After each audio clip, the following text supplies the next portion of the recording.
How are things going with you now in the divorce? I know it's still fresh, but are you hanging in there? I am. Thank you so much. I'm just really focused on Kennedy right now and making sure that she's happy and her life stays very consistent with the big changes that are going on in all of our lives. You're so vocal when it comes to speaking out about domestic violence and, you know, with the allegations. Is that going to be addressed on the show? You have to tune in and see, but a lot of the issues in my marriage are definitely addressed this year, and thankfully I have 5 strong women that are standing next to me now, and they've got my back. Are you getting any advice at all from Camille? Yes. Camille has. What is she telling you? To take care of your kids and focus on that and just take it one day at a time and not think about the big picture because it's just too overwhelming right now.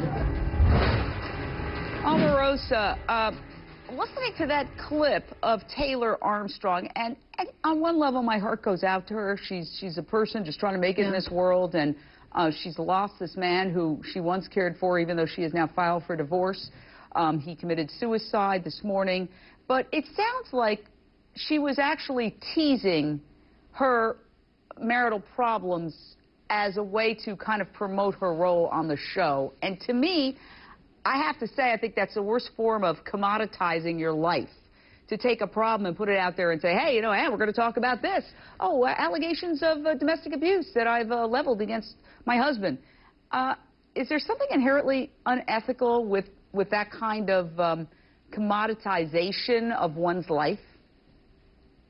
Well, first of all, I was going through a divorce when I was doing The Apprentice, and what happens in reality TV is that the real-life issues emerge while you're doing this. And so when I listen to Russell's attorney talk, and he says, oh, all of his problems are due to reality TV, I think it's irresponsible to say that. What happens is that everything becomes larger than life. And so you have to deal with real-life issues that most people get to deal with in private. You have to deal with that in front of America. And I have to tell you from experience, that is not easy. And so if you have depression, if you have financial problems, if you have emotional instability, you have to deal with that with people who are not close to you, who are not there to support you, but they're on the blogs and they're tearing you down day after day. Now, there is a business side to reality TV. Reality is a part of show business. And as a result, yes, Taylor is on the red carpet answering a question by a journalist, and she's telling them this is what's coming up. She wants to emerge as the star of the show. But unfortunately, this is going to make her prominent in the worst kind of way. Yeah, look. Now, Taylor Armstrong is requesting privacy so she can share this horrible news of her estranged husband's suicide with her young daughter, who was 4, I think she's now 5, who has to learn, unfortunately, this terrible news about her father. And again, my heart goes out to that child and Russell Armstrong's 2 older children. But Duncan Roy, this little girl did not have the opportunity to say, no, I don't want to be a part of this TV show. She is thrust into this reality TV show. And Taylor Armstrong is now requesting privacy. Do you give up your right to privacy when you turn your entire family into a TV show?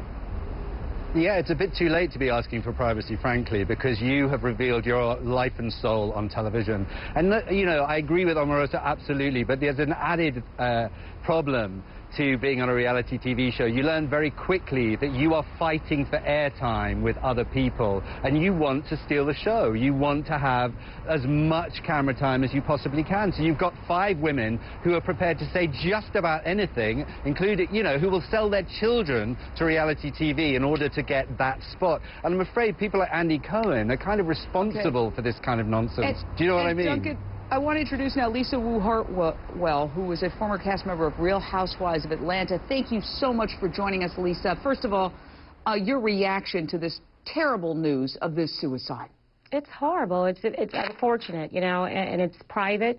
And the sad part about it, I heard the gentleman saying that it's part of the territory. But, you know, I understand being on reality television, you know, we let certain people, I mean, we let the public and everyone into our lives. But there's things we do want to keep private, and that should be private. But I think that once you're on reality television, everything is free game. Well, what I'd like to know